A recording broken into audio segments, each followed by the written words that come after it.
Subscribe करें हमारे YouTube channel साधना gold को और पाएं वीडियोस सबसे पहले। बेल आइकन दबाना ना भूलें। अपने हृदय में कृष्ण की छवि को बसाए हुए कुंती माता बड़े प्रेम से कृष्ण को प्रेम करने लगी, दुलार करने लगी। और जब उनका दुलार बढ़ता चला गया, तब कुछ देर में उत्तरा दौड़ी हुई आई है। और दौड़ी हुई आई उत्तरा, कुंती खड़ी है, द्रौपदी खड़ी है, पांडव खड़े हैं, कृपाचार्य खड़े हैं, बड़े बड़े गण खड़े हैं, लेकिन उत्तरा ने किसी की ओर नहीं देखा और आते से उसने सबसे पहले अपने आप को श्री कृष्ण के चरणों में छोड़ दिया। मेरी रक्षा कीजिए, मेरी रक्षा कीजिए। कृष्ण ने मुस्कुराते हुए कहा कि क्या हुआ बेटा? उत्तरा कहती है, देखो पीछे एक बाण बड़ी तेजी से उसका पीछा कर रहा है। भगवान ने देखा वो तो ब्रह्मास्त्र है, और पता पड़ा वो तो अश्वत्थामा ने छोड़ा है। भगवान सूक्ष्म रूप से उत्तरा के गर्भ में गए और अपनी गदा को घुमाकर ब्रह्मास्त्र को शांत किया।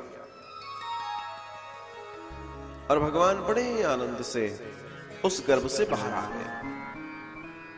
लेकिन जैसे यहां पर यह घटना घटी, वैसे ही घटना और घटी व्यास जी के घर, उनकी पत्नी वितिका के गर्भ में छुपकर बैठे हुए सुखदेव जी के साथ।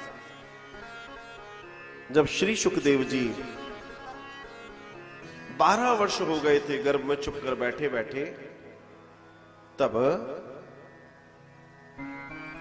व्यास जी कहते हैं कि बेटा बाहर निकलो।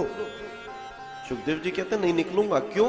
क्योंकि माया बहुत प्रबल है, मैं माया में फंस गया तो भजन नहीं हो पाएगा, मुझे भजन करना है। व्यास जी बहुत समझाते हैं, वो न मानते। तब एक दिन व्यास जी ने कहा, अच्छा बताओ किससे मानोगे? तो उन्होंने कहा, अगर साक्षात नारायण आकर मुझे आश्वस्त करे तो मैं मान सकता। व्यास जी ने नारायण का ध्यान किया, नारायण प्रकट हुए। नारायण ने व्यास जी से कहा, क्या चाहते हो? नारायण जी को पूरी घटना व्यास जी ने बता दी, ये कारण है। तब श्री नारायण ने सूक्ष्म रूप लेकर वितिका के गर्भ में प्रकट होकर सुखदेव जी को आश्वस्त किया कि मेरी वाणी है कि तुम्हारे ऊपर मेरी माया का प्रभाव नहीं होगा। आप यहां एक दर्शन देखिए, और ये दर्शन है कि यहां पर दो लोग हैं जिनको गर्भ में दर्शन हुआ, एक परीक्षित और एक सुखदेव जी। ये संयोग देखिए आप। लोग कहते हैं हम जन्मों जन्मों की तैयारी करें, कभी कोई गोविंद मिल जाए, कभी तपस्या। सोचो क्या सौभाग्य रहा होगा। अभी तो जन्म भी नहीं हुआ और गोविंद को अंदर जाकर दर्शन देने का मौका मिल गया। बस यही वो स्थिति है जिसको जानकर अपने जीवन को जीना है हमें। अपनी स्थिति को इतना सज्ज कर दीजिए, कभी कोई गोविंद तुम्हारे लिए भी किसी स्थिति में तक पहुंच जाए और तुम्हारे जीवन को सुंदर बना दे।